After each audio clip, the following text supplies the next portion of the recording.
नमस्कार दोस्तों। ये वन वर्ड सब्स्टिट्यूशन का 5वां क्लास है। कल मैंने इसका लाइव सेशन किया था, लेकिन क्या हुआ वो अच्छा नहीं आ पाया, इसलिए उसका अच्छा रिस्पांस नहीं देखते हुए मैं फिर से अब वीडियो मतलब डाउनलोड करके पढ़ाऊंगा, ताकि अच्छा से आप लोग पढ़ पाएं।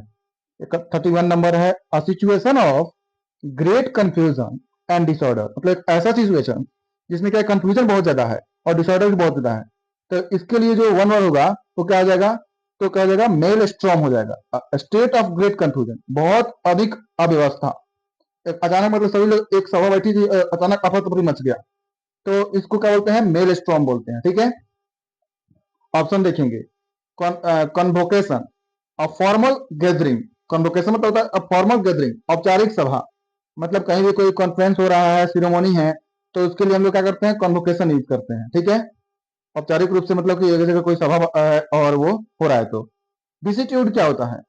तो विसिट्यूड होता है अ चेंज इन सर्कमस्टांसेस, परिस्थितियों में बदलाव। हमारे दैनिक जीवन में जो भी या हमारे हालात भी चेंज होते रहते हैं, परिस्थिति हमारा कभी कुछ होते रहता है, तो इसके लिए क्या करेंगे? हम लोग विसिट्यूड यूज करते हैं। ठीक है, और सीक्रेट एविल प्लान, गुप्त बुरी योजना। इसके लिए हम लोग मैसिनेशन का यूज करते हैं, वन वर्ड। और सीक्रेट एविल प्लान, मैसिनेशन क्या है? तो गुप्त बुरी योजना।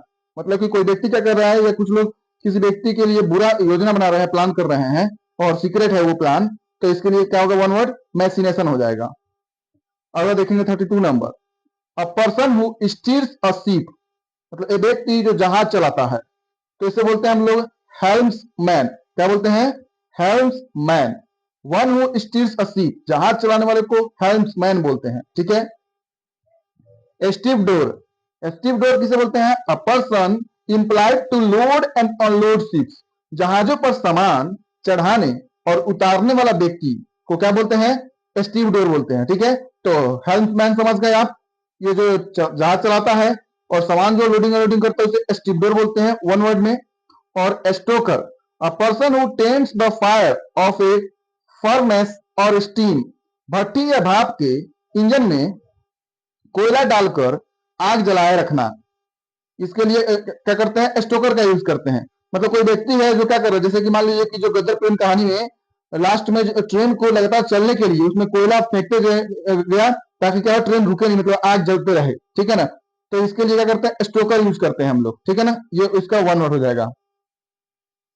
अब आगे देखिए, स्टीवार्ड। स्टीवार्ड क्या है? तो steward one who serve passengers, यात्रियों की सेवा करने वाले को स्टीवार्ड कहते हैं। ठीक है ना, STEWARD, स्टीवार्ड। ठीक है ना। अब 33 नंबर क्वेश्चन देखिए, one words, a piece of writing that introduces a novel. किसी भी उपन्यास या रचना को शुरुआत में जो मतलब कि राइटिंग का कोई एक फर्स्ट पार्ट जो है, उसको क्या बोलते हैं? तो उसको बोलते हैं प्रोलॉग बोलते हैं। इसके लिए वन वर्ड प्रोलॉग हो जाएगा। द इंट्रोडक्टरी पार्ट, रचना का शुरुआती भाग को क्या बोलते हैं? प्रोलॉग बोलते हैं। और इपीलॉग, तो द कंक्लूडिंग पार्ट, रचना का अंतिम भाग। ई से इंड होता है, ई से इपीलॉग होता है, याद रखेंगे। तो इंड का, रचना का अंतिम भाग को क्या बोलते हैं? इपीलॉग बोलते हैं। और जो इनिशियल पार्ट होता है उसको प्रोलॉग बोलते हैं। ठीक है, अब देखिए, एक्सर्प्ट, ए शॉर्ट एक्सट्रैक्ट, रचना का छोटा अंश। मान लीजिए कोई उपन्यास, नोवेल या कोई रचना है, उसमें से कोई एक छोटा सा भाग या कोई पोयम है, उसका 3-4 लाइन अलग हटा लिए, या कोई सा भी एक पार्ट हटा लिए, तो इसको हम लोग एक्सर्प्ट बोलते हैं। और सिनोप्सिस किसे बोलते हैं?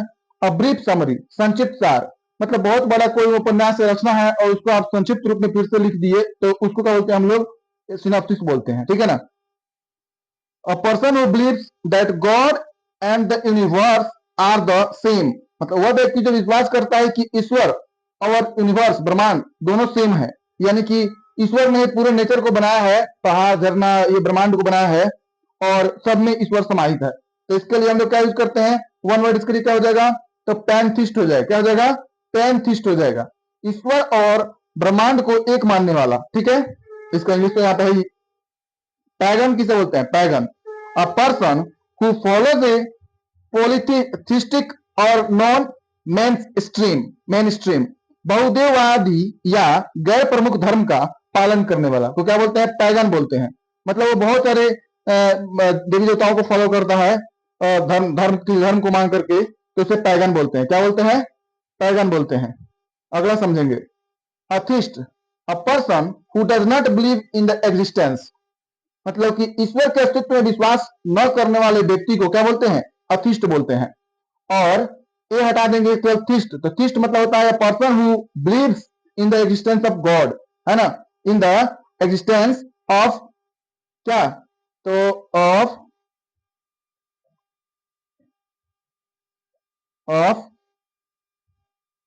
गॉड। ओके, देखिए ये हो गया। एग्नोस्टिक क्या होता है? तो अनश्योर अबाउट गॉड्स एग्जिस्टेंस, ईश्वर के अस्तित्व को लेकर अनिश्चित, मतलब ईश्वर है या नहीं है, इस प्रकार से किसी को मतलब है तो उसको एग्नोस्टिक बोलते हैं। 35 नंबर क्वेश्चन देखेंगे। A feeling of apprehension in tense situation, मतलब चिंता भरी सिचुएशन में अगर कोई चिंतित है, चिंता कर रहा है, टेंस सिचुएशन में, तनाव भरी सिचुएशन में चिंता कर रहा है, ऐसा फीलिंग हो रहा है, तो इसके लिए वन वर्ड हो जाएगा ट्रेपिडेशन। क्या हो जाएगा? ट्रेपिडेशन, यानी फियर और एंजाइटी, डर या घबराहट का जो फीलिंग होता है, उसके लिए वर्ड होता है ट्रेपिडेशन। इलेशन क्या होता है? इलेशन मतलब ग्रेट हैप्पीनेस, बहुत अधिक खुशी है तो उसके लिए क्या होगा? इलेशन होता है। और फ्यूरी का होता है एक्सट्रीम एंगर, बहुत तेज गुस्सा करना, है ना, बहुत तेज गुस्सा, तो इसे बोलते हैं फ्यूरी, FURY, ठीक है ना। और सीरेनिटी क्या होता है? तो कामनेस, शांति को। तो सीरेनिटी शांति के लिए यूज करते हैं वन वर्ड में, फ्यूरी यूज करते हैं बहुत तेज गुस्सा के लिए, इलेशन बहुत अधिक खुशी के लिए, ग्रेट हैप्पीनेस के लिए, ठीक है। और इसका क्या हो जाएगा? तो ट्रेपिडेशन हो जाएगा। 36 नंबर देखेंगे। Impossible to describe in words, क्या? Impossible to describe in words, ineffable, ineffable, इसके लिए हो जाएगा वन वर्ड्स, मतलब जिसे शब्दों में ना बताया जा सके, जिसे डिस्क्राइब नहीं कर सकते हैं शब्दों में, असंभव है शब्दों में डिस्क्राइब करना, तो उसके लिए वन वर्ड हो जाएगा इन, क्या? इफेबल होता है। और इनडिलेबल क्या होता है? इम्पॉसिबल टू इरेज, जिसे मिटाया ना जा सके, जिसे मिटाया ना जा सके, इसके लिए इनडिलेबल होता है।